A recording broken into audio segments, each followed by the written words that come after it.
Hello and welcome to Do It Yourself channel. Today I will show you where to find and how to customize physical keyboard keys in Samsung Galaxy S24 Plus 4.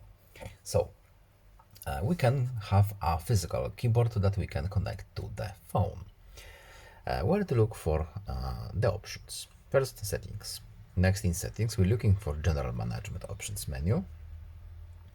Then we need to scroll to physical keyboard, and as you can see, we do not have at the moment connected one, but we can look at the options.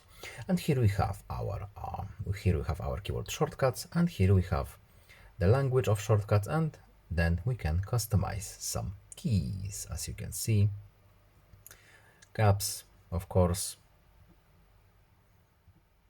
whatever we need.